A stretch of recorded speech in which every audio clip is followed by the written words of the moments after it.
mules, brother.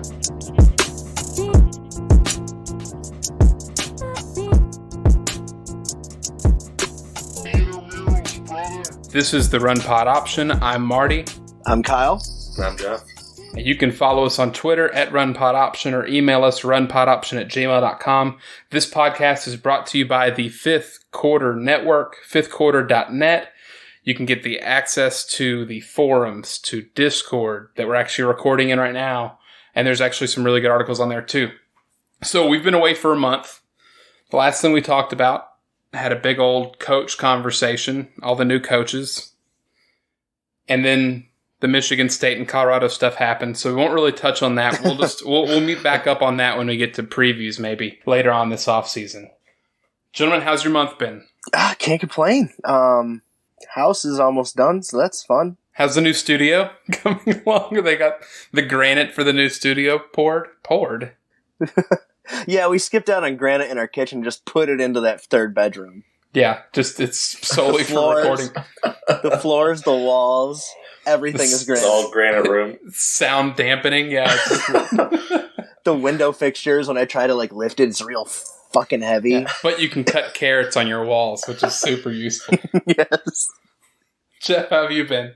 I've been I think I've kind of got out of my February depression. I've been watching the XFL to get by, so. That is depressing. It's going. Why is that getting you by? Well, I don't know if you all saw the St. Louis fans build a giant stadium-long beer funnel today, so that's kind of how it's been. Oh, that's fun. God, the amount of foam that must be coming out of that to travel so far is just got to be awful. They're just happy to have football back after the Rams decided to leave them. Yeah. No doubt. So on the deck today, what we're going to be discussing is some transfer and recruiting talk, maybe some specific players, some overall classes, and especially the first topic here, we're going to talk about the one-time exception transfer policy that kind of popped up, would you say about a month and a half ago, Jeff? When it was the Big Ten that led it. Yeah, I think the Big Ten was the first conference that really started advocating. Yeah, I want to say the Big Ten and then the ACC followed suit pretty quickly after, and I'm not sure if any other conferences have stepped up, but Kyle, I know you're in the dark on this, so to kind of just explain the rule. Okay. So every NCAA-sponsored sport, except for football, men's and women's basketball, baseball, and men's ice hockey, already have this one-time exception. And it basically allows a student one free transfer without having to sit out a year. So if you are a women's field hockey player for Johns Hopkins, yes, and you want to transfer to Pitt, then you can make that transfer one time without penalty and play that next season. Okay. So they want to institute it across all other sports, including football, the one we're going to be discussing today. Some of the potential hang-ups, the one-time exception requires athletes that they need to be released by their previous school in order to play. If you'll remember, the whole reason the transfer portal happened is because that same rule used to be at the beginning of a transfer negotiation, and a coach could just dick a player and say, hey, Tua or whoever, right? No, we're not going to even let you get to talk to teams to transfer. We're just going to say no now. And that rule was basically gotten rid of by the transfer portal, but there's still that exception in this one-time transfer policy rule. That's really the only hang-up I saw, but I also saw a lot of people putting their opinion on that it wouldn't be worth it for most schools or coaches, the bad press, if they decided to effectively block a transfer. Yeah, except for those teams that are kind of immune to bad press, like Alabama. Yeah, or the coaches that are above it all. Yeah. Like, Saban wouldn't care. Like, what's he going to say? Oh, you're not going to come to our school now? Nobody's going to come to our school now, even though we win all the time? Yeah, whatever. He'd be fine with saying, no, you can't. I'm not releasing you. Yeah, currently the only real restriction that exists for those sports that allow this one-time exception are interconference moves, which should exist. I think we all agree. Yeah. Like, you shouldn't be able to be Purdue and decide the next year that you want to be Indiana and not sit out a year at least. Yeah, I agree with that. Because, I mean, now does it say anything about, like, coaches kind of contacting players and saying, hey, I could, like, prior to them even thinking about transferring? Because I could see that being an issue. I want Jeff to chime in a little bit here, only because there's not as much language. Let me rephrase that. The NCAA has rules for tampering anyways, right? Mm-hmm. Yeah. So technically, we all know that when name any big player, Cam is a good one, right? That those coaches weren't actually able to contact him before he made his transfer decision. But we also know that there's moneymen and bagmen and everything else that can do that talking for or on behalf of those coaches. Mm-hmm. Right. One of the big criticisms that I heard from, and it wasn't a criticism from Andy Staples, but he spoke about it on his show, because everyone just said, well, what's going to keep any player that is a standout at the G5 level just transferring up and making the rich richer? And that already kind of happens anyways. Right? So, like, yeah. I don't think it's going to change that much, but I don't think without them entering the transfer portal, those talks aren't allowed to be had. If I'm correct. I think I'm not 100% there. I'm 99% there, though. I feel like there'd be a greater chance for, those money men to kind of get involved in a situation like this, where this player could have an immediate impact the next year. How much of a windfall is it for you to go and right now go and behind closed doors talk to somebody and then have them transfer in and have to sit out a year, and then you don't know what your team's really going to look like the year after that. Right now, if you could, it's almost like an NFL free agency at that point, where you could be like, hey, if you come over here, we're gonna have a legit shot at winning this thing next year, or winning the conference, or I think that already exists though in your normal recruiting. I think if anything, kind of to build your argument here, if I'm Alabama and I have a limited amount of scholarships, right? I'm not supposed to be signing all 25 or 30 because I know that 5 or 6 of them are going to leave because there's only 22 starters on the offense and defense. Mm-hmm. Maybe you have your 4th choice quarterback. How receptive is that kid going to be, who's probably a standout at their high school, when you say, hey, listen, Bill, I'm just going to use Bill, very common name, Bill. Hey, Bill, we can't offer you a scholarship. You can walk on here if you want, but why don't you accept Tulsa's offer to be their quarterback? And if we like what we see, then you're welcome to come through this door. I think, in a way, that happens already. That's not really what I was describing, though. I'm sorry. Describe it again. Maybe I'm just... So I'm talking about, so you have a kid that's a really effective player already at, let's say, Utah. And you've got a team that's maybe on the lower Tennessee. And they're looking at this kid and being like, you know what? If we get him next year, we can make a real run at this. Not go get him right now, have him sit a year, and then have him be on the year afterwards. Not a graduate transfer. He's like a sophomore, and you can get him to play next year. And you think that you have the team that can really challenge for that SEC East title, or maybe challenge for the full SEC. Right now, you don't have the incentive for these money men or bag men, is what you called them, to go back and engage behind closed doors for fear of that being found for tampering. But if you can guarantee that these guys can come in like the very next year, you're going to have more of that, because there is you can get them that next year. Okay, so I think I understand your argument. Jeff, do you understand his argument? So when you say next year, you mean like you're not looking for an immediate transfer, like Justin Fields, but you're basically saying, like, we can take you and you can redshirt, and then we'll have No. What I'm saying is that, like, we're in the middle of October, and you're seeing this kid that's killing it for Utah. You start talking to him then. Oh, okay. I see what you're saying. And then get him to transfer in the offseason straight to you, because you're like, we can kill it next year. Okay, right. I kept picturing it from, like, before he commits to Utah in this scenario, and I was like, why wouldn't they just let him sit a year? I don't understand why they wouldn't let him sit. No. This is the whole, you get an immediate transfer, you don't have to sit out a year. I feel like you'd have people contacting players that are having, like, a great year midway through the season, trying to get them to transfer the next year. I think that's a valid concern, that scenario specifically. And I don't want to be dismissive about it, but I think if, using Bill as the example still at Utah, if he's that good, he has all the power in that, right?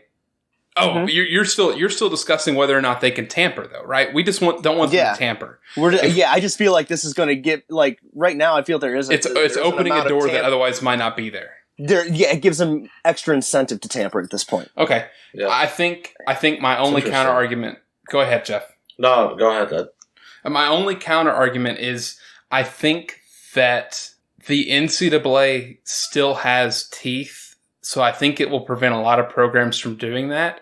But I also think what this might do from a career perspective for people that want to be want to be coaches or in the sports or college athletics industry, this is kind of a legal opening. It's basically a secondary scout team, potentially, depending on the program that they would have, which I think is pretty neat. That would be nice. I think it's cool that, like, because you already hear about the Clemsons of the world and even your smaller schools where they have one or two guys whose literal only job is to log in and look at the transfer portal.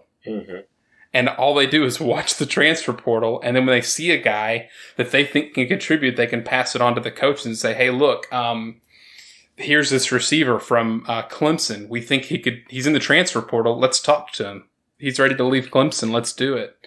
Do you think that you'd get to a point where you'd have people, like, you'd be watching a game for, like, a mid-major team, and you'd be like, oh man, there's a couple scouts out here from other teams, you know? It's Petrino. He's skipping his own game to go scout a player. But if you're talking about this whole new team of scouts that's brand new to the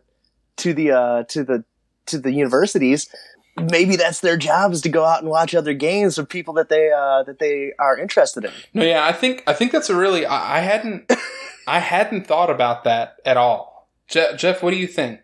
I think you're stumbling onto something that ultimately, I guess, it will benefit players. There's a guy for I'm trying to find his name. He's a defensive player for North Dakota State, and apparently he's like a stud edge rusher. And he's basically, I mean, he's going to just transfer up, you know, this year and play his senior year for a really good team. So, I mean, isn't that kind of like the goal of this? It's kids like that, or kids, you know, like you said, maybe a kid at a place like Utah that wants to go play for Tennessee his last year and then try to ball out. Like, ultimately, I think this is good, but I do agree with you, Kyle. I think it's already sketchy with, like, Twitter recruiting and Snapchat and all these, like, weird, ambiguous ways you can contact kids. So I'm sure people are going to be backdooring conversations and things. And just to be the optimist, you know, Dylan Gabriel wouldn't have started this past year if what's-his-face hadn't shattered his leg. And I think even just going further back into that magical 2007 season, Matt Grothe for South Florida was their third-string quarterback. and I bring it up because of this. If there's a starting quarterback at a USF level that maybe Alabama or Tennessee or Oregon or Stanford decide to see and that they want to snatch up, that, while you can definitely count it as a loss for the South Floridas of the world, also adds an opportunity for every player on South Florida to then step up.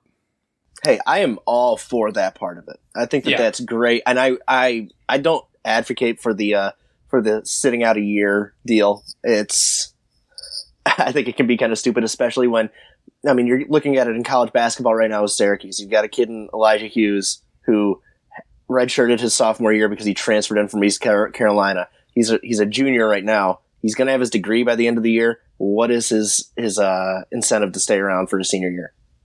His like senior year eligibility wise, unless he wants to go to grad school. So I feel like that part of it where, you know, you can still have that 4-year experience. You don't have to worry about, do I want to stay and play football for one more year and take grad classes? You know, you can kind of avoid that situation. But at the same time, I just feel like there's going to be ways that the system's gamed with this. Mm-hmm. And that worries me a little bit. And I think that I feel like it could be considered tampering, having scouts go out to games to watch other players, but all they could say like, hey, I'm just out here watching the game. Yeah, I mean, what's to stop them from just looking at YouTube highlights, though, too? That's true. Other than they can't hand money. Well, I guess you could. You just get on Cash App or just Venmo. Get on Venmo. Yeah. Yeah, I think to kind of bring up another example of a reason I think this is good. We're not too far removed, and I forgot the player's name. I didn't know how to Google it right, so I couldn't find it. But there was, I believe, an offensive lineman that tried transferring schools. And he tried transferring, I think, to a school in Virginia because that's where he was from, and his mother was sick. His mother had gotten cancer or something like that. The tight end from Illinois. Okay. Wolf. Was it Virginia? Did I have the state right? No, he was playing at Tennessee, wasn't he? Oh, dude, brother, if I Googled it right, I would have been able to tell you. His name was Ethan Wolf. I know that's the player's name. Ethan Wolf, that's it. Yeah. So it was a family situation, him moving back, and they didn't accept his transfer proposal. So I think he ended up either sitting out a year or he might have just ended up having to graduate and get done. Like, I can't remember what ended up happening to him. But for a player like that who's absolutely dedicated to Illinois, for instance, if something were to go wrong with their family back in Virginia, Texas, another part of Illinois, whatever, it'd be nice to have that in the bag just in case and not have to try to file appeals for a transfer request with the NCAA, which we've seen in that same year. Yeah, because it was the same year that Tate Martell got awarded the eligibility to play immediately. And he didn't, I want to say. Well, that's because Tate Martell is just an otherworldly talent. Man. Right, why one and why not the other? This at least adds some protection on it. And I saw there was another disagreement, or not disagreement. I'm not using my words great today. There was one that said, won't this make coaches have to re-recruit their own roster? They're doing that now anyways. Right. I mean, you have to, right? But there was a piece on The Athletic, and they talked about this, and there was a Wisconsin volleyball coach, and he's been there for a long time, but he's dealing with this rule already because it's allowed in volleyball. And I quote, I look at it like this. As a coach, it's my responsibility to create an environment where people want to be here and they want to stay, Sheffield said. If there's a time where people are leaving, then I either did a poor job of communicating about their role or I did a poor job of recruiting. In a lot of cases, that's on me. There's going to be some exceptions where some people or some outside influences are going to get in people's ears. That's certainly going to happen on the fringes, but I don't think we legislate on this on the fringes. And I thought it was just using that example, and I think it was Kelly, the new USF coach. In an interview, he spoke about the same thing because Clemson didn't have any transfers out. Really, they didn't have to fight it as much as the Alabamas have because of the environment they built. Yeah, but it's a little old Clemson. Yeah, they're the exception because, I mean, one, it's kind of apples to oranges to compare a volleyball roster that has 15, 20 scholarships with a football roster that has 85. I mean, looking at the transfer portal page right now, like every school has churn. So I do get his point, but you always have transfers, even without the portal. And now with this, I think, yeah, you're going to have more, but you're never going to retain 100% of your roster year over year. No, but I do think it's important that coaches focus on the environment that they're putting out there. Yeah. I think there's benefit to come out of that, at least. You know, if I don't know if the things that were happening at Maryland under Durkin would have happened if he had to be cognizant of the type of environment to retain players. Because he did some disturbing stuff. So do we want to move on? Do you have any other points on this one-time exception transfer policy? No, I think we can move on. So the next part of our show, interesting or key transfers that we maybe think can make an impact. I have a list here of a few people. I assume, Jeff and Kyle, that you both have a few people you want to mention as well. Mm-hmm. I imagine we'll have some repeats here. Jeff, why don't you lead off? So the first one, when I was perusing the list, I remember hearing about it when it happened, but then I totally forgot, was KJ Costello transferring from Stanford to Mississippi State to play. You made all our lists. He had a really bad year last year, but the year before, I think he was the best quarterback in the Pac-12. Is that fair to say? Or if not, he was up there? He was. I would argue that he also had a really, really good receiving core that year that helped him a little bit, but he was not the best quarterback in the Pac-12 that year. That was a young man by the name of Gardner Minshew who was playing for the guy who KJ Costello's going to. I forgot. Noted Jacksonville Jaguars fan Kyle. That's a good point, though. Okay, so he was to the Heisman voting. I don't remember at all. Second best Pac-12. I mean, honestly, it's a given for a elite quarterback. Yeah. Yeah, I think it's an interesting transfer, if only because we all agreed really cool signing for Leach to get at Mississippi State, but that it was going to take some time. And maybe this transfer helps ease that transition. Bridge the gap. Yeah. It should help bridge the gap. At least give them somebody in there that they feel comfortable enough with running an offense, and maybe they can eke out 6, 7 wins. Maybe. Yeah, I think that's a really good one. And to that point, kind of building right off the back of it, D'Eriq King, who I don't think, did we all say when he decided to sit out that he was definitely going to transfer? Because I think I thought he was going to stay. And he was adamant. I thought he was going to go to Oklahoma. Oh yeah, Oklahoma was the easy option. Yeah, for sure. I think him going to Miami and their offensive overhaul that is presumably going to be happening, I think that's also going to help keep Manny at that job another year, because I don't think he can afford to have another really poor campaign, and D'Eriq King might be the game changer, especially in the ACC. Yeah, there's some pretty weak defenses there. So yeah, they're going to play Syracuse eventually. They're going to play Syracuse. Let's go stay with the quarterback, and let's go to Felipe Franks going to Arkansas. Ooh. So I don't know how to feel about this, because Arkansas is an absolute train wreck. I don't think he's going to be good enough to do anything great there. I mean, he's a guy. He's big. I didn't think he was good at Florida, and I might be wrong, but I didn't like Florida's chances, and I think it showed something how much their offense improved once Trask took over. I think Felipe is probably going to be a fine quarterback for Arkansas, because at this point they didn't have anybody. I think they rolled out 4 different quarterbacks last year. Wasn't one of them Jerry Jones's nephew? Mm-hmm. Yes. Or grandson. What are the chances that Jerry Jones gets like a hitman to go down there to take out Felipe Franks so that who is it? Is it John? It's his grandson, yeah. John Jones. John Stephen Jones. Yep. Yeah. Maybe, yeah. I think that Jerry's going to hire a hitman. It's going to be Roosevelt. Yeah, they had 5 quarterbacks. They had 5 quarterbacks play last year, one of which, Nick Starkel, transferred to San Jose State, I believe, the team that beat them in Arkansas. But they also had he liked what he saw. Ben Hicks. Yeah, he thought there's a program I can get behind, and transfers up to San Jose State. They might have recruited him during the game. Oh, yes. You know what? That's exactly, yeah.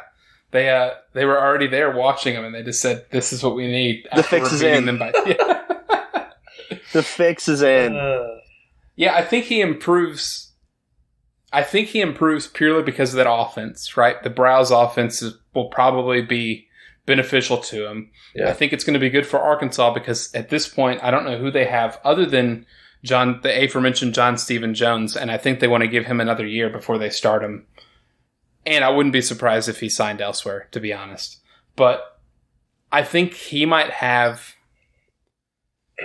one of the big... I think he has a bigger impact for Arkansas than Costello might at Mississippi State.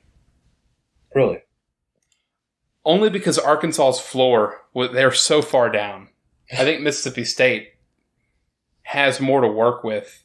And I think Costello makes a difference, but I think that Felipe might make a bigger one. But he could just as easily get hurt 2 or 3 games in again. I don't know. Do you think he's good enough to make the people around him that much better? I think Kendall Briles is good enough to make him and the people around him better. Okay. That's probably this is probably me speaking more fondly of Briles than it is. You've been very fond of all of the Briles. I do love the Briles. Everything that they've ever been about. No. Whoa. Oh God. How this I'm gonna kick you off the fucking podcast. I'm not even gonna defend myself, except that on the field the Briles, very good coaches. I won't speak to anything else, but I don't agree with what happened off the field. They're men of integrity. They won the Petrino Award. So moving on. Wait. Art Briles spent some time in Italy. Do you think that he was patient one of coronavirus over there? No. Did he spend time in Italy? Yeah, he was coaching like a weird men's football team over there. It's why. Well, it makes sense. He was a spread genius. It's no wonder that it's having such a direct effect in Italy with the spread concepts he introduced. Which could also be attributed to Italian cheeses. So, do y'all want to stick with quarterbacks since we're kind of rolling through them at this point? There's one more I really want to talk about because let's do it. Chase Bryce. He's going to Duke. I've only seen him once, and he made me very sad. He was the guy that they brought in when Syracuse knocked out Sunshine, not this past year, but the year before, and he led a furious drive down the field at the end of the game to get the win down in Clemson. He was fine. I just don't know what to really expect out of him going to Duke because I didn't really get that much of a look at him. You know, the fact that he's being paired with David Cutcliffe makes me kind of excited to see what's possible. Mm-hmm. And it also makes me think that he's probably going to be, by the end of the season, and by this time next year, I'm going to go ahead and call it and say that he's going to be rumored to be a top 1 or 2 round. He's going to be drafted in the top 2 rounds in the NFL. Jeez. Because of what not necessarily what he's going to produce on the field, but for whatever reason, man, David Cutcliffe. The Cutcliffe rep, yeah. He has such a reputation. And as much as I hate to say it, Daniel Jones wasn't terrible in the NFL last year.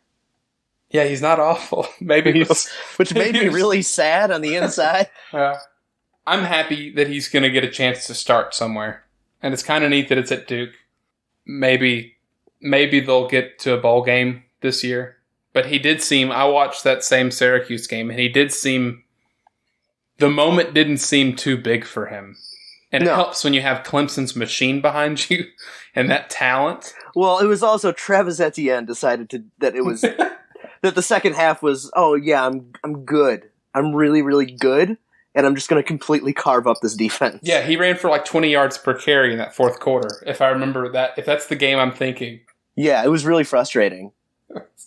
We were so close to being tops of the ACC that year. So, different conference. No, you know what? I guess it's kind of tied to the same conference. Jamie Newman left Wake Forest, and he is now going to be the Georgia quarterback. Do we think that Kirby is going to allow him to do that ugly-ass read option where he's sniffing the center's ass before he actually hands the ball off? Or do we expect a bigger thing? Yeah, there's no chance, right? I don't know if I'm going to expect bigger things. He did really well at Wake Forest. I don't know how he's going to fit into Georgia's offense. Yeah, not how it's currently configured. It won't go well. No, and I think I've seen as much that they're expecting the offense to not get overhauled, but to have adjustments. Like who did they hire as their new OC? Do you know? I don't know off the top of my head, but I can go ahead and look it up. Todd Monken. Oh, yeah. I give him a higher chance to succeed with Monken there. Yeah, if they let him. If Kirby Smart, yeah, lets him do his thing. If Kirby is at all like the old Saban, he will let them go as far as they're going to take it. But the minute that they falter and it puts the defense in a bind, I could see them going completely back to vanilla. Yeah, which I hope doesn't happen because Newman's a good quarterback. Yeah, I mean, I have no problem with him. I thought it was just a weird transfer for them to make. Yeah, Jeff, give us someone, and then I'm going to start reading off some from the college football subreddit. This guy is probably on your list. Quincy Roche from Temple, transferred to Miami. No, he's not on my list. I think he had like 10 or 11 sacks last year for Temple, so should do really well in that in Manny Diaz's defense. So I'm excited to see.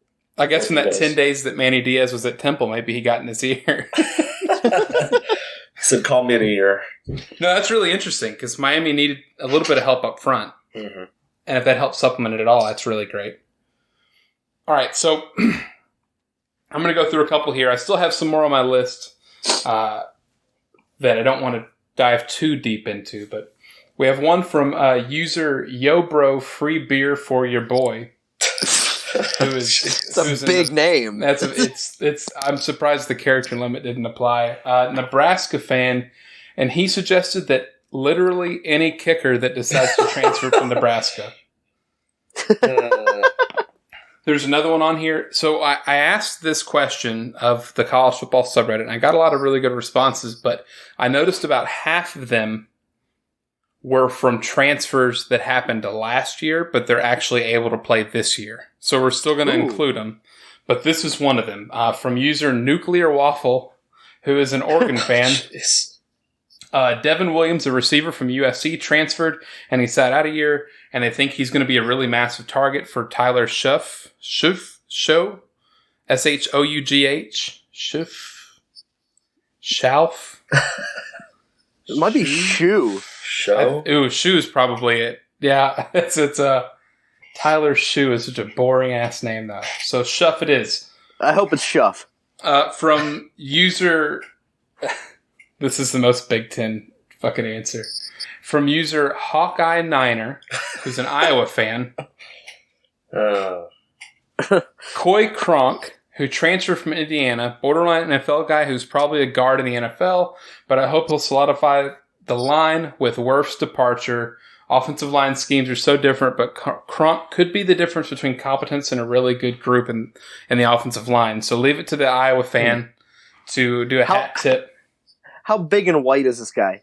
Coy Cronk. Big and very white. He sounds like a villain from Guardians of the Galaxy. Yeah. Because if he's big and white, then he's probably going to do great. He's a big white tackle. There you go. He's going to be boy. fine. He was seriously injured though, so I mean, I don't know how. He's been eating corn. He's fine. Like I think he'll have a good year. I don't know if he's going to be elite. He's gonna be fine. He's been eating all of the corn, all of the wheat. He's been just eating brats. He's fine. A little sidebar. When I looked up his picture, it showed a lot of the Indiana script helmet with the white script over that red helmet, and it is beautiful. It is really underrated. It is really clean. All right, so back. I'm going to jump onto my list, and I know this is on Kyle's list too, or he at least mentioned him. Running back from Alabama, Jerome Ford, transferring to Cincinnati. He was a 4-star, number 12 all-purpose back. when he got recruited, and he is taking over for Michael Warren, who declared for the NFL draft this year.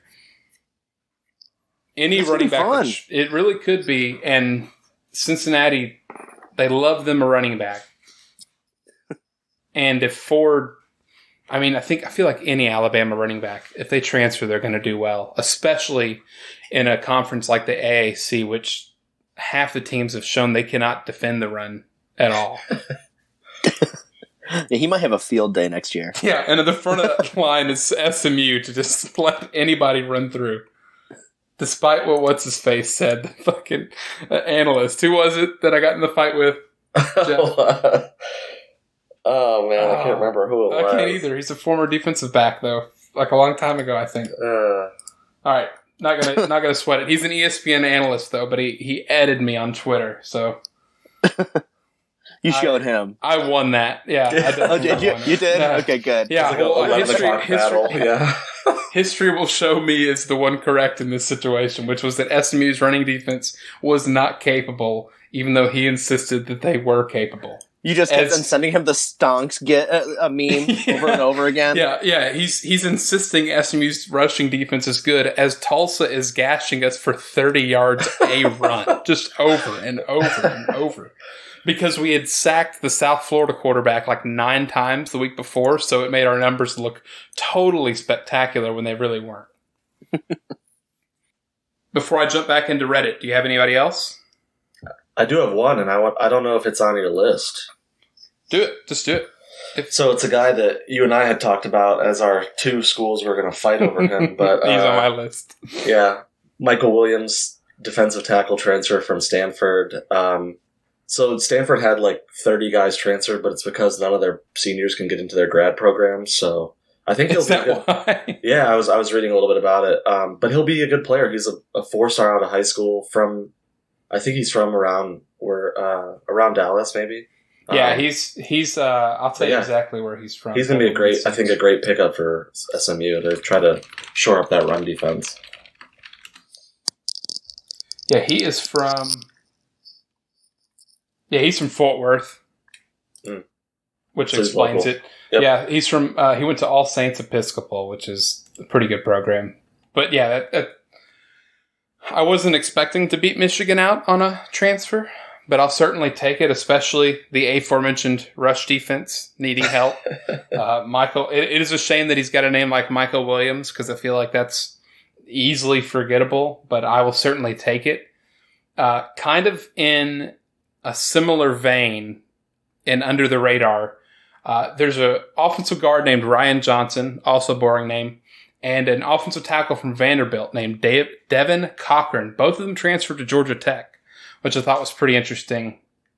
And Georgia Tech needs the help anyways, but getting 2 linemen that weren't necessarily only run blockers can only help speed up that process as they continue to turn things around. Yeah, it doesn't help that they had one of their wasn't a receiver that was coming in this coming year that got hit by a train and died. He got killed, yeah. One of their recruits. Yeah, it was one of their recruits. I don't think it was like he got hit by a train. I think it was a situation of mental health. Okay, so, yeah. I had read the initial report. I remember when that came out, I was like, got hit by a train, what the hell? First Bryles, and now I really feel like you're just not being really sensitive. So, from user, I'm not the one that supports Bryles. From user Ron fucking Swanson. Yes. No, go ahead, Kyle. You had another point. No, I had another transfer that I. Oh yeah, go. I'm sorry. Very very self-serving. Florida guard transfers into Syracuse. Chris Blake. He's a 6'6", 305. It's nice to always get somebody that might be able to do something on the line because Syracuse's line was dreadful last year. Trash. I think it might have been the worst in the NCAA, wasn't it? It was really disappointing. It was really disappointing, especially after the year before when we were running for 4 to 5 yards a carry, and I think that Dungy kind of helped everything out with the fact that he just kicked everybody every time they came back there. So. He would jump and he would punch leap. somebody. Yeah. Well, and if nothing else, that mobility makes at least one defender play on their heel. That's all it takes to make a difference. And I feel like DeVito is faster than Dungy. It's just that Dungy was 6'4", 230 and could beast people. How tall is DeVito? How big of a quarterback is 6'2", 6'3", like God, he 217? He read a lot bigger. Because I feel like when I watched him come in for Dungy, he looked like the bigger quarterback. They might be very comparable. But Dungy was always running, so he's leaning forward. Yeah. He always looked smaller. Let me see if I can find out.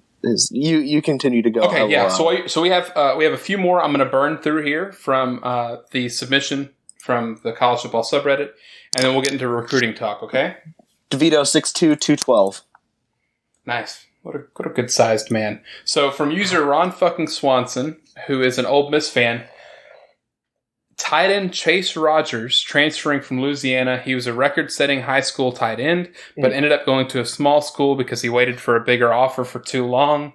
With Lane Kiffin's tight end, with the offensive scheme Lane Kiffin runs, his tight ends, he could be a baller for us this season.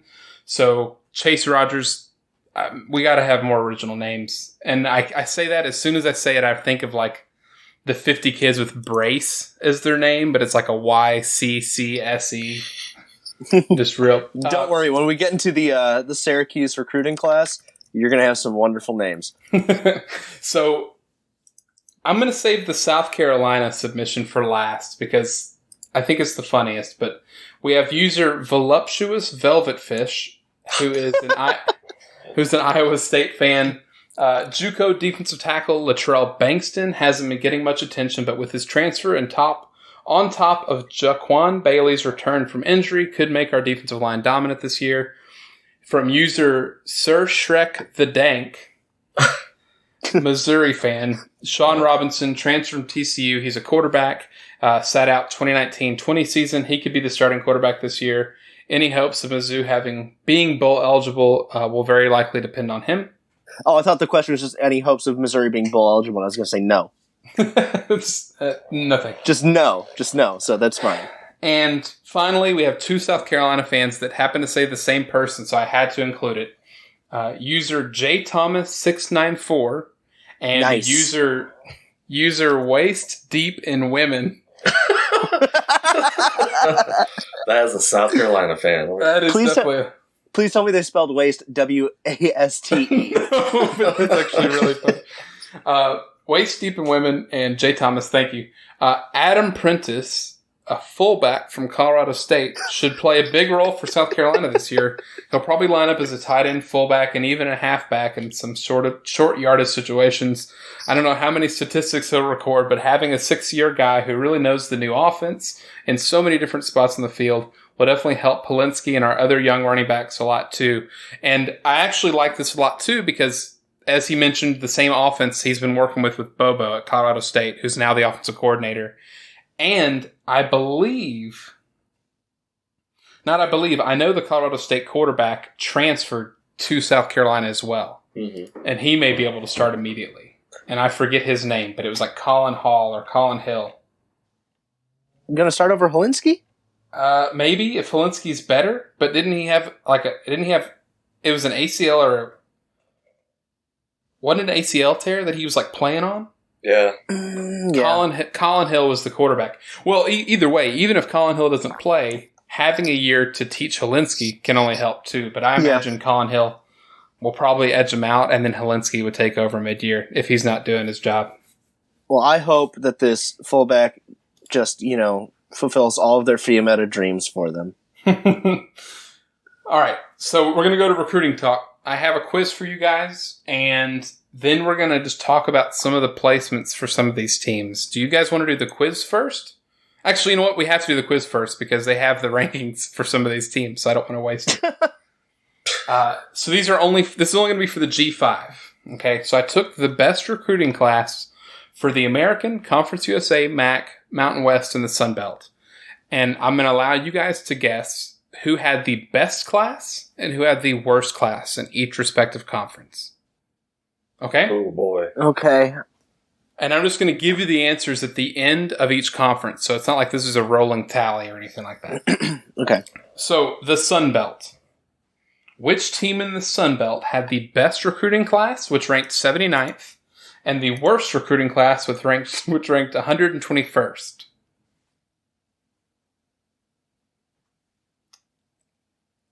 This is like Jeopardy. Sun Just Belt buzz right in. now. It's not App State is the best, is it? In the Sun No, Belt? it's not. Damn it. It's a good Okay. guess, though. Yeah. Who else is in that? Is Monroe still in there? Monroe is still in there. Would you like to assign them to the worst or the worst. best? They're the worst. That is correct. Louisiana Monroe had the 121st class, the worst in the Sun Belt. If they were the worst, then what is the other Louisiana school called now? Weren't they? Just University of Louisiana. Oh, they're the best then. That is correct. So you both each get a point. Congratulations. Nice job. Starting at Louisiana and ending in Louisiana. That is Louisiana Lafayette. Remember, first one to speak Always. wins. First one to speak wins here. In the Mountain West, who had the best and who had the worst class? Boise had the best. Okay, that is correct. Wyoming had the worst. Incorrect. But you Nevada can had the continue to worst. guess. Incorrect. UNLV. Incorrect. Fresno? Incorrect. Your Nan. Incorrect. Who else Colorado is left? State. Incorrect. Jesus, who is left? Did we do San Jose State? Are they in there? They aren't. They are in the Mountain West. They are not last place. San Diego State. Incorrect. Here's New a hint. Mexico. In 3 months, what month is it going to be? That's math. I don't like that. June. Hawaii. Oh, y'all both say it at the same time? God, I was like sitting here with the Mr. Bean eyebrows, like, and? I was about to say SMU. I was like, wait, they're not in. Hawaii with the worst, 127th. Wow. Yeah. In the MAC, this is where it's anybody's game. In the MAC, who had the best and who had the worst class? The best was Best the 69th. Western Michigan.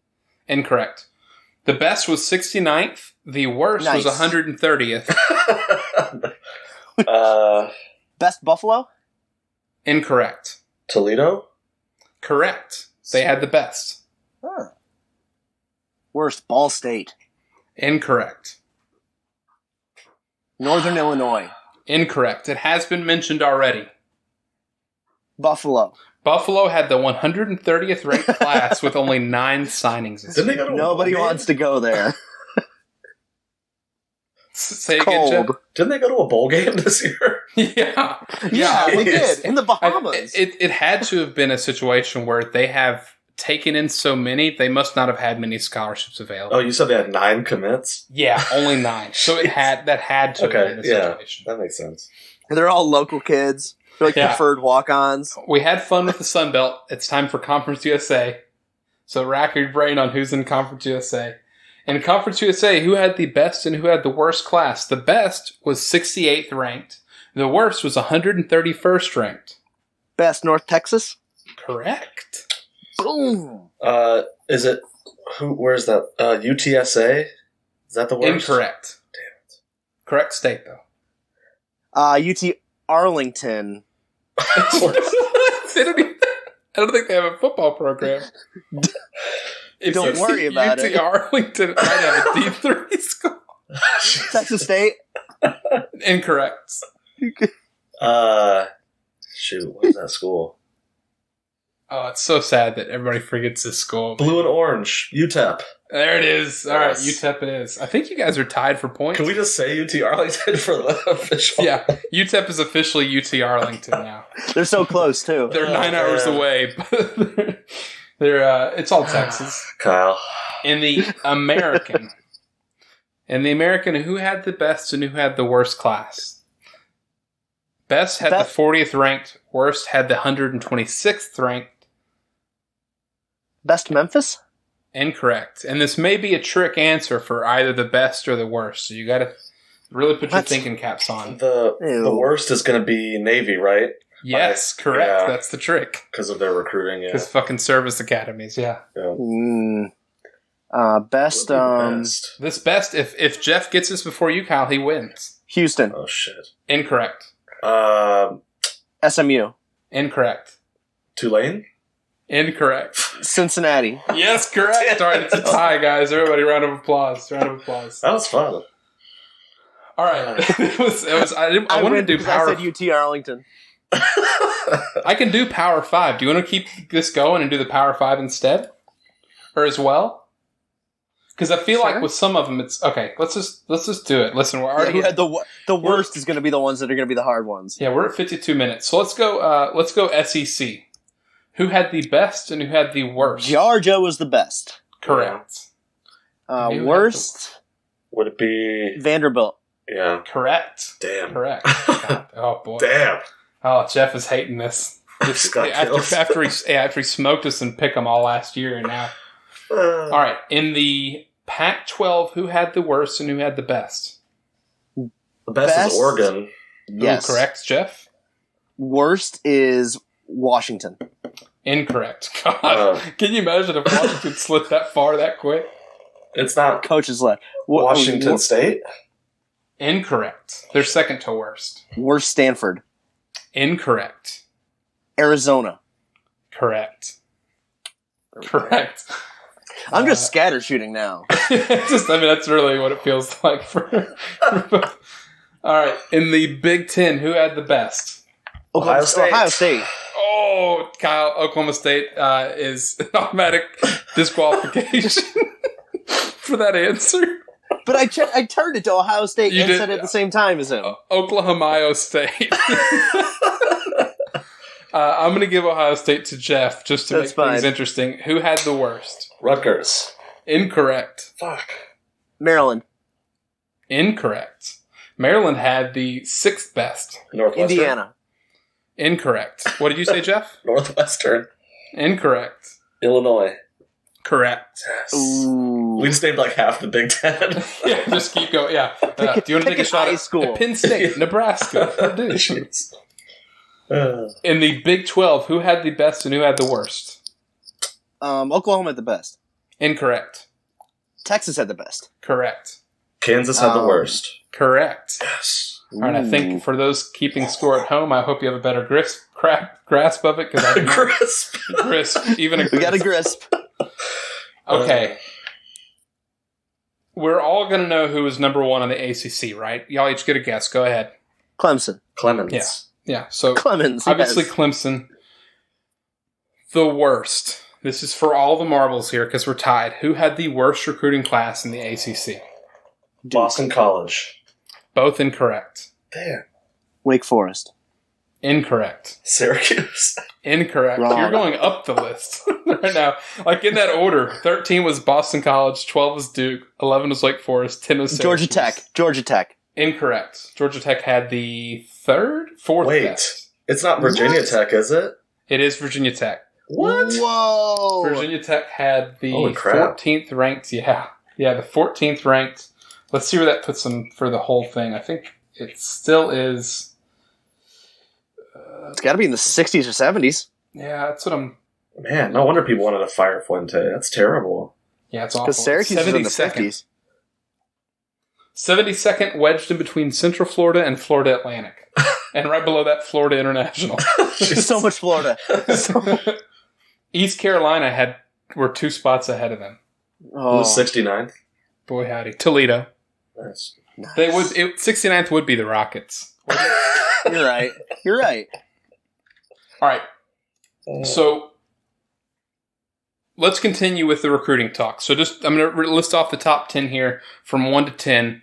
Georgia, Bama, Clemson, LSU, Ohio State, Texas A&M, Auburn, Florida, Texas, Tennessee. One of these things is not like the other. Yeah, the Aggies. It's crazy to see 6.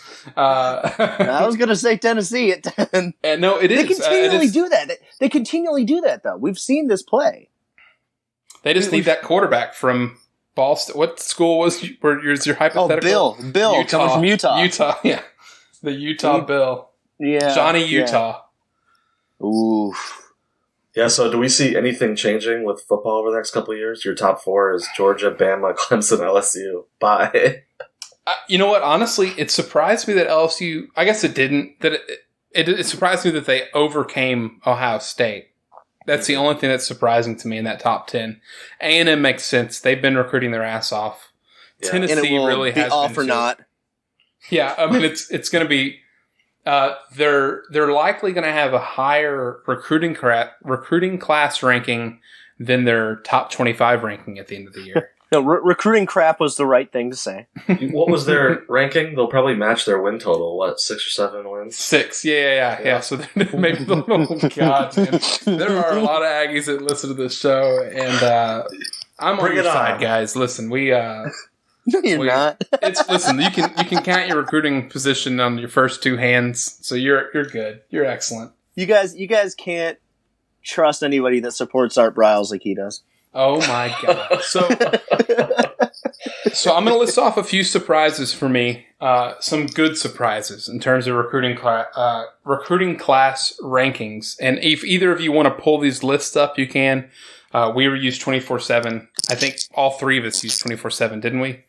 For pretty much like all the research on transfers. They're the best. So Georgia Tech at 26, a good surprise, a happy surprise. Yeah, that's surprising to me. I like it's surprising from the program perspective, but what else do you think it's surprising for? The fact that they're going through such a change. I mean, but that might be what's sparking it. Yeah. You know. Yeah, that's really about, and just the fact that they've been so far down for so long. Yeah. It interests me the most because it's also a hard school to get into, like, for education. Yeah, it's a good school. Mm-hmm. Yeah, it's a really, really good school. You put Tech at the end of it, and it's usually a pretty good school to go to. Yeah, Texas would like to have a word. Texas has entered the chat because Texas Tech. But, like, Stanford at 21 makes sense because, A, it's a prestigious university like Georgia Tech, but they've also had a history of winning for the last 10 or 15 years. Georgia Tech, it absolutely shocked me in a good way. It's nice to see them improve. Minnesota at 38 also interests me. Kentucky at 23 interests me. Yeah, dude. Yeah, Stoops is doing well. Stoops is doing really good. Something in the water down there. And the East. The Over East there? it's anybody's game at number 3 or 2 in the East with Florida and everybody else. I could see somebody overtaking Florida at some point. Kentucky. Sorry. No, go ahead, Jeff. I'll say one that I heard a little bit about that is right behind Kentucky is Arizona State, finishing 24, and they had, I think, 7 or 8 4-stars they pulled out of California, which was really impressive, including Chad Johnson Jr. That's because Herm Edwards is playing to win the game. Yeah, I mean, Chad Johnson Jr. is in like Ocho Cinco Jr.? Yep. Get out of here, dude. Yep. I hope he does better than most of the other juniors that have come through. Cause does that make him Ocho Seis?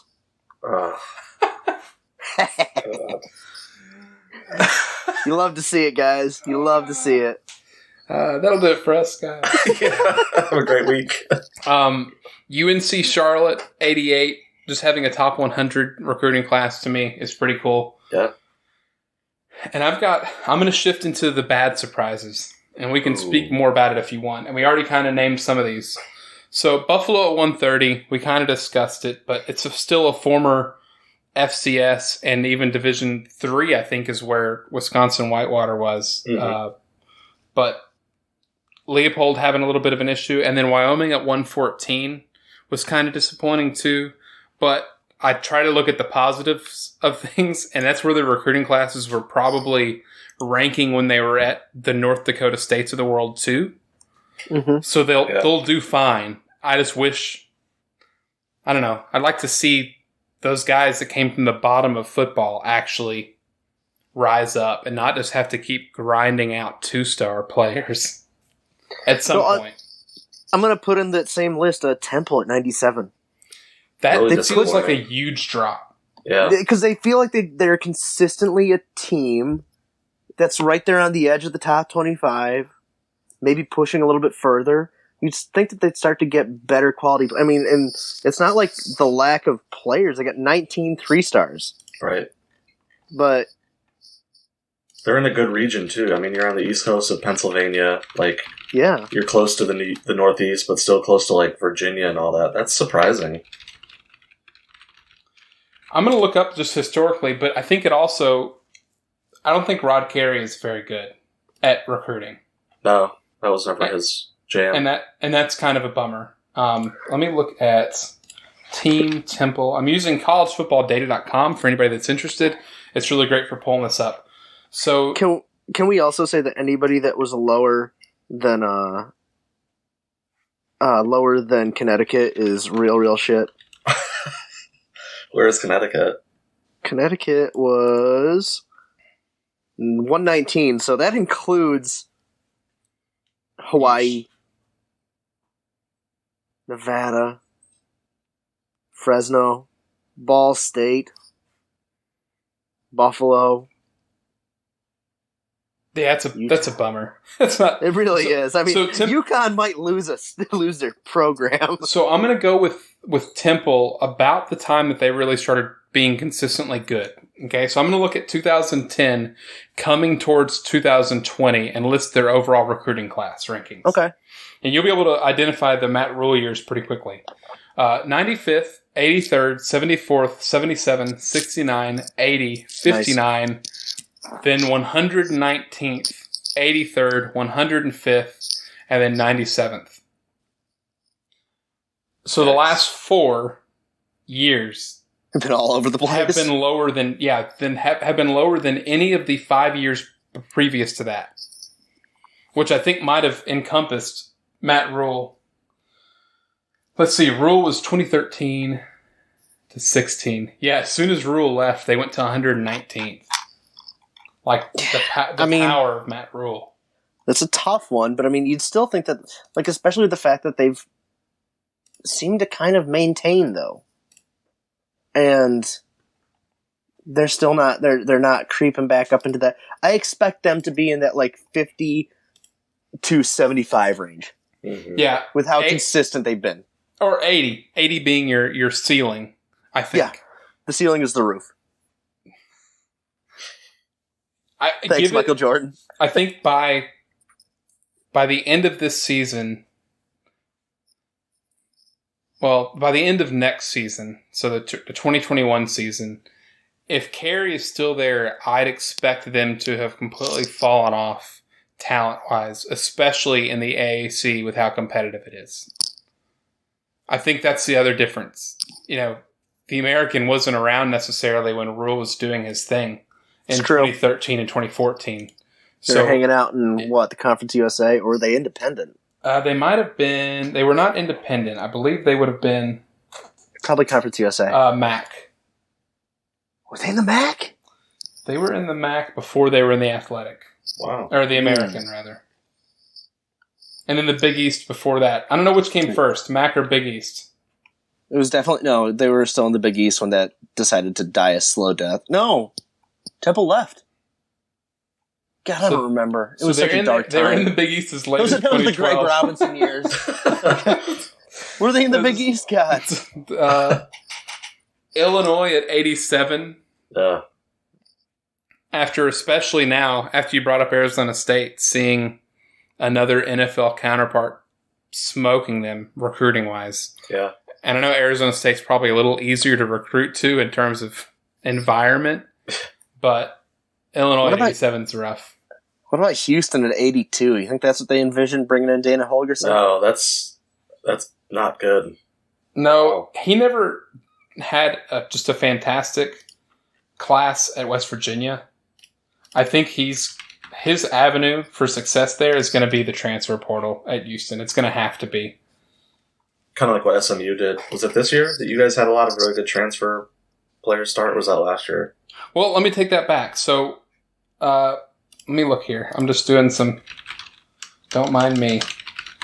So, when Holgorsen took over, it was 2011. And West Virginia Since 2011, their classes were 52, 35, 30, 39, 35, 39, 57, 35, 48, which would have been last year. So, yeah, that's a huge drop-off. And I know that's Power 5 and you're, G5, but you wouldn't expect that. You'd expect, once again, to be in that 50 to 70 range. Right. That's their worst recruiting class since 2015. UCLA. Jeez. And they have a nice stadium, right? And good, either good facilities or good facilities on the way, I think. I think they have above average, and they got a lot of money that is still being used to improve the facility. That's surprising.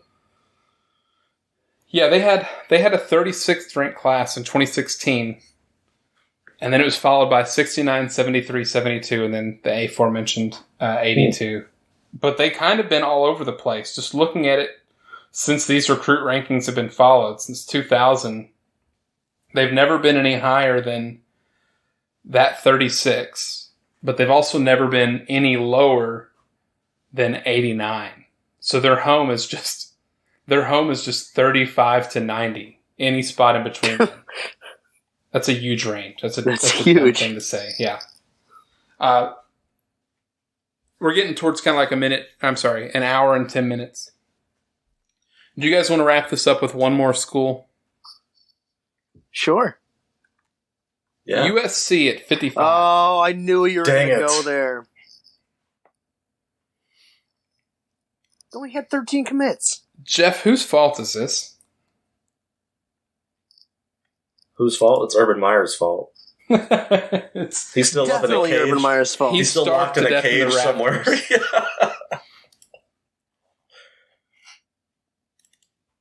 I don't know, man. That's crazy to me. In the early 2000s, watching the Pete Carroll teams just loaded up with 5 stars, and then this is just... Whew. Since 2000, their previously lowest ranked class was 20th, and that was back in 2001. That was and then they did 20th again. Years, yeah. Yeah, and that was 20th again last year, and now they're at 55. I feel how many commits did they have though in those time periods? I mean, that's something you got to look at. They only had 13 this year. They had 2 4-stars and 11 3-stars. Now, where that's a little bit lower than what you'd expect out of a USC, but still, I mean, when you don't have the volume coming in. Yeah. Yeah.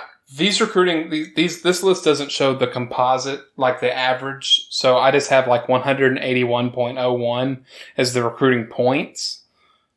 And the year before it was 243. So that's probably another five kids or so. Yeah, last year they had 25 recruits commits. Yeah. Okay. So it's probably a combination both of the number of recruits and just maybe the fact that since the beginning of last season, everyone in the media, including USC, has been saying that they're going to fire their coach. and then they didn't. Yeah. It's because they couldn't get Urban Meyer out of the cage. They couldn't win the battle. Who was they it? Couldn't find the key. Was it Florida State and USC that you had in the hypothetical bowl game that fought for Urban Meyer? Yes, well, he was hanging in the stripper cage above the field. Yeah, it's tough at 55, and if they retain their coach again, do we want to guess whether or not it's going to be better or worse than 55? Because I think that they're sleepers to be able to win the Pac-12 this year. It'll be 100% better because they're going to have more available scholarships to assign people.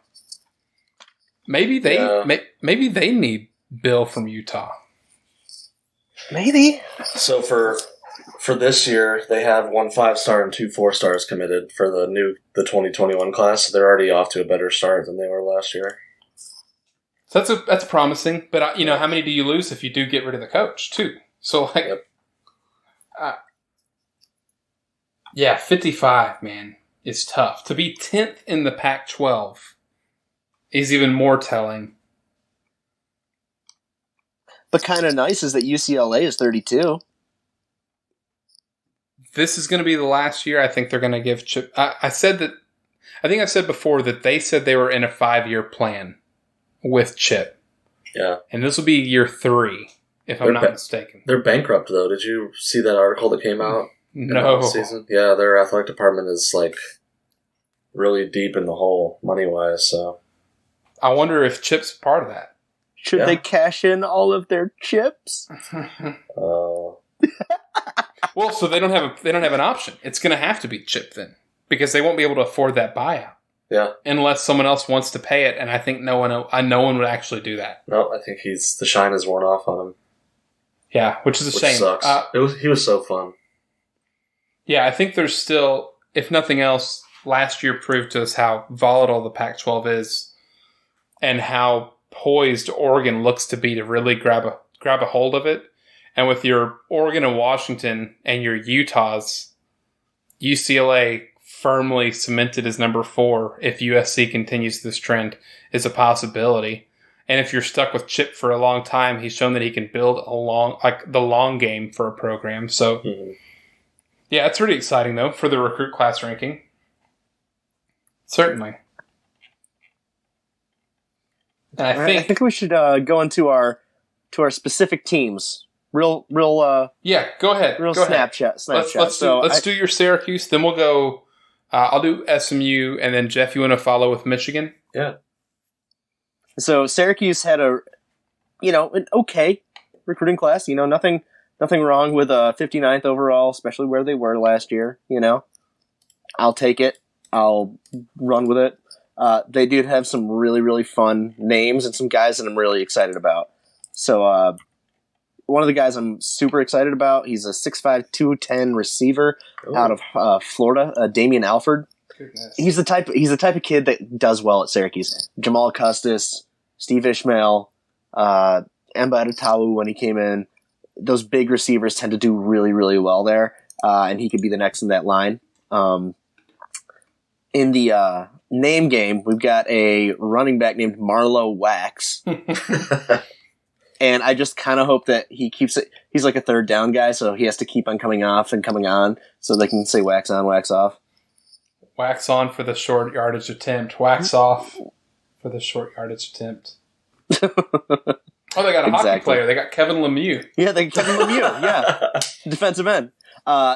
They do have an athlete. He's going to be a receiver. His name is Trebor Pena. I love that name, and he's a little speed dude. He's going to be the heir apparent to Sean Riley at dude. No, I know. Hold on, exactly I'm sorry. You're going. I know exactly where you're going with this. And it's something that we desperately needed because we got 2 quarterbacks in this class. They're both 3-star kids. We needed guys behind DeVito. One of them, his name is Jacobian Morgan. He's a 6'4", 200-pound kid out of Mississippi. The other guy that Marty just got real excited about, it was Dylan Markowitz from McKinney North, Texas. McKinney North, my alma mater, baby. that is, the receivers coach for that team, I know. Do you want me to try to get some word on Dylan, whether he's an idiot or not? Sure. He's coming in. He's 6'4.5", 215, another pro-style quarterback. I was happy to bring him in. Another guy that I love, he's a German player. Yeah. Tight end, Maximilian Mang. From 6'7", Germany? Legit Germany. 6'7", 230 pounds, Maximilian Mang. Nice. Well, if there's any Eastern European crossover, the guy that SMU brought in years ago was fantastic for us, and he had never played football before he got to SMU, and he was also 6'8", he was huge. Well, I'm expecting him to have probably good footwork and be able to kind of get out there, which would be great at 6'7", 230. Also, there's a bit of a Charlotte contingent going on there. We got a kid from Mallard Creek, defensive right down tackle. The street from me. Nice. Yeah. So you guys know where Jeff lives? Got a kid from Matthews, Jahad Carter from Matthews, and also got a linebacker from Vance named Stephon Thompson. Also, a WWE crossover. You've got a wide receiver from Hollywood, Florida, like Dolph Ziggler. Well, that was Damian Alford. Yep. Yeah. Yep. We also got another kid from Montreal because apparently we love Canada.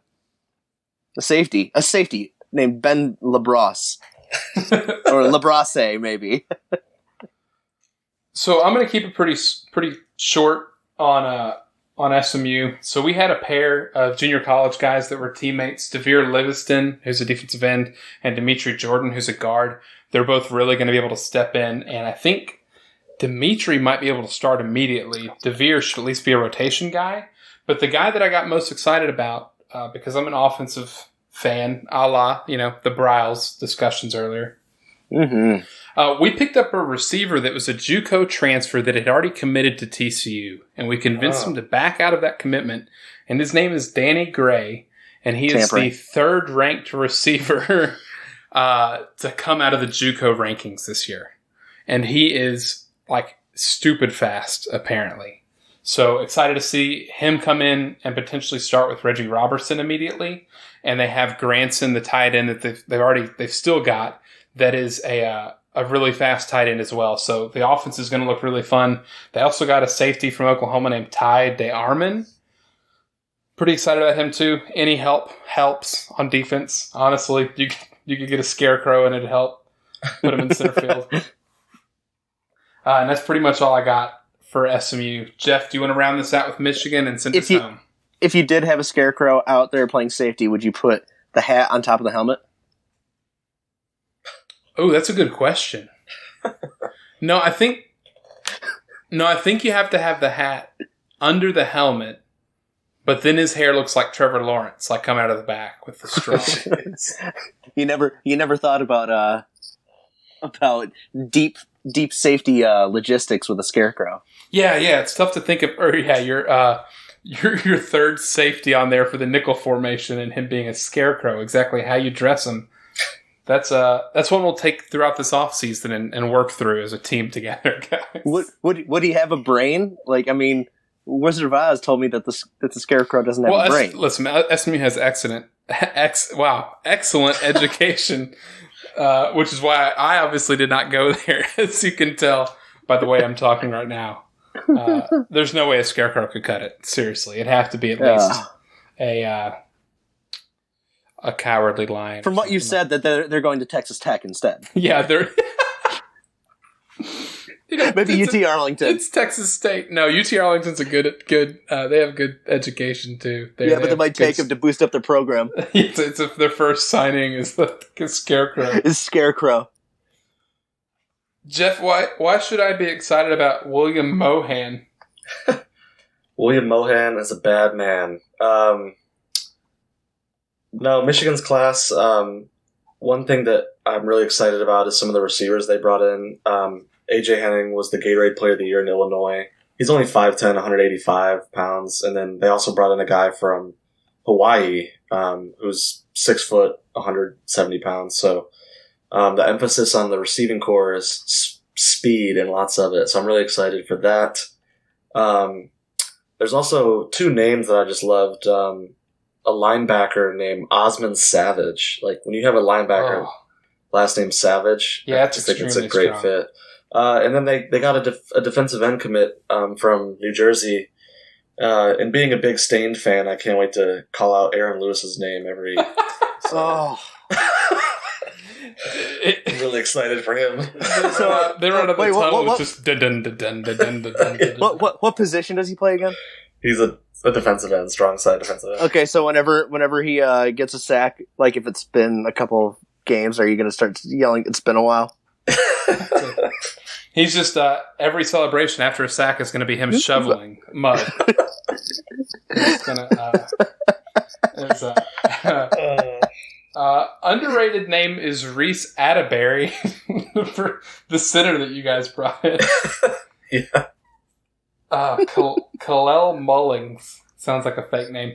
All right, so I think that's my computer telling me that there's virus and threat protection. So thank you, computer. I think that's going to do it for us, right, gentlemen?